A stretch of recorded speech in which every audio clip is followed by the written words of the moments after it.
everyone. Let's start with a quick introduction.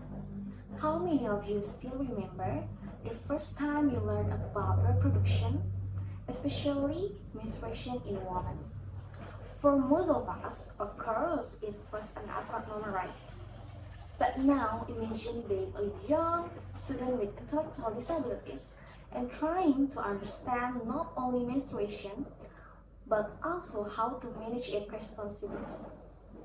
Today, we'll be diving into the problems faced by teachers who are responsible for teaching menstrual hygiene to students with intellectual disabilities and how they manage the class. Why are we even talking about this? We all know that menstruation occurs when someone reaches puberty, and those who have experienced it need to practice good menstrual hygiene for their reproductive health.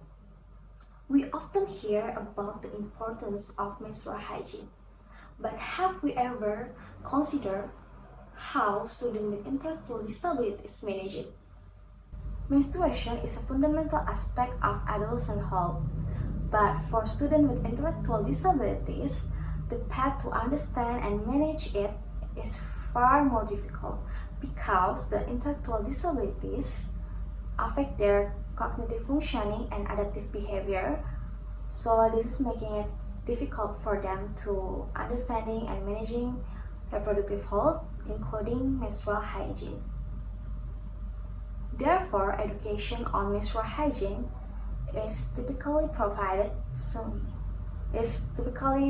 in school through self-development program, or we call it in Indonesia as Proksus Bina Diri. However, like in general learning, the process of planning, implementation, and evaluation often face specific problems or challenges. So, what were we aiming to solve with this research?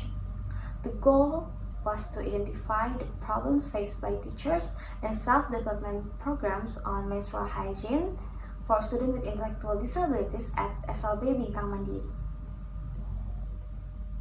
To understand the complexities, we need a qualitative approach to gather in-depth insight through semi-structured interviews with teachers at SLB Bintang Mandiri. So we explore about what problems do they face during the lesson planning, implementation, and evaluation. We explore about how do they handle problems during the planning, implementation, and evaluation of the lessons too. Okay, the subject of this study is Miss Oti. She is a classroom teacher at SLB Bintang Mandiri who teach the self-development program or Proksus Bina Diri. Okay, we use thematic analysis to analyze data. Okay, so what did we find? Let's take a closer look at the factors affecting self-development program on menstrual hygiene at SLB Bintang Mandiri. First, we have student factors. In learning planning, many students with intellectual disabilities struggle with retaining information and recalling what they've learned. They often require repetition and individualized learning strategies to help them grasp complex topics like menstrual hygiene. This highlights the need for creative teaching methods that cater to diverse learning styles. And in learning planning, many students that still not yet master toilet training skill. Toilet training skill is a fundamental knowledge that essential to menstrual hygiene skill. Okay, let's discuss about the teacher factors. In learning planning, the assessment. Okay, we find that a major issue is that the assessment currently do not measure students' abilities before program planning. So this will make a gap that can lead to ineffectively strategies learning. Move to learning implementation. So we find that teachers are often tasked with taking full care of students while at school, so which can be overwhelming and may affect their teaching quality. Finally, at learning and evaluation, teachers encounter difficulties to communicate lessons to parents. So you guys must know that clear communication is crucial for reinforcing what students learn at school and what students must be practiced at home. Okay, we move to facilities and infrastructure factors. So based on the data that we are gathered, there are no specific issues reported by teachers regarding the availability and quality of facilities and infrastructure. So we can take a conclusion that facilities and infrastructure factors at SLB Bintang Mandiri is already good and great. So the facilities and infrastructure factors can make the learning more effectively. Okay, last is environmental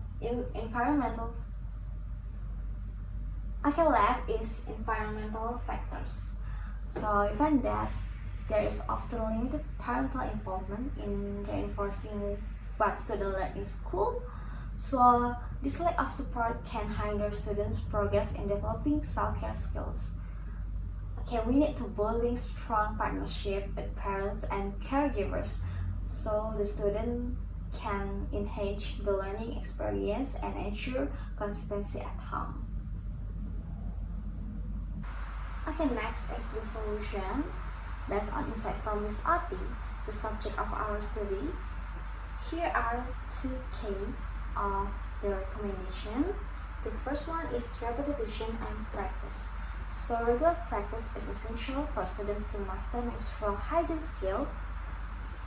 By reinforcing lessons through repetition, we can help students to retain important information and build confidence. And the second one is coordination with parents.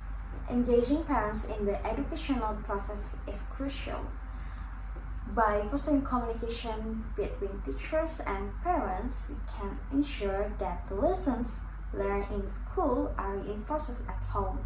So this will be creating a consistent support system for the students.